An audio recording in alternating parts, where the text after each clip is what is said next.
एकजना सानो छोरी पानीमा डुब्छ के, तर यो भिडियोको अन्तिम समय हेर्नु के हुन्छ है। टेस्सा भन्ने 4 वर्षको छोरी नि अचानक घरबाट हराउँछ अनि आमा-बाबाले खोज्दा-खोज्दा नपाउँदाखेरि चाहिँ बाहिर उनीहरू निस्केर खोज्दाखेरि चाहिँ सानो 4 वर्षको त्यो टेस्सा चाहिँ पानीमा डुबेको हुन्छ कि उनीहरूको पोखरीमा। हत्त न उनीहरूले त्यो पोखरीबाट के अरे टेस्सालाई निकालेर सिपिआर गर्छ अनि प्यारामेटिक्सहरू बोलाउँछ। 911 कल गर्छ। अनि त्यो प्यारामेटिक्सहरू आइन्जेलसम्म त बिचारा त्यो सानो टेस्साको त शरीरमा ज्यानै सकिसकेको हुन्छ कि उनी ज्यानै हुँदैन, है? अनि त्यस पछाडि त्यो छोरीलाई हत्तनपत्त हस्पिटल लान्छ। हस्पिटल लगेर उनीहरूले गर्नुपर्ने सबै प्रोसिजर्सहरू गरिसक्दाखेरि पनि त्यो टेस्साले आँखा पनि खोल्दैन अनि सास पनि फेर्दैन के।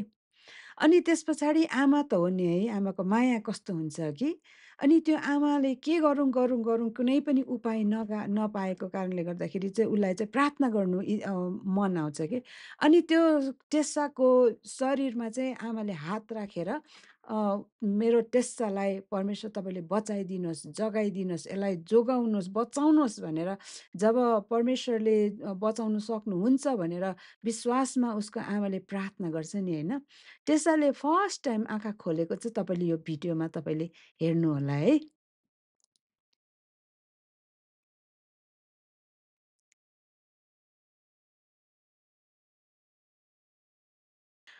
वाउ! परमेश्वरको वचनले के भन्छ भने नि, कि यदि तिमीहरूले मागेका कुराहरू पायौ भनेर विश्वास गर्यो भने त्यो तिमीहरूले पाउनेछौ।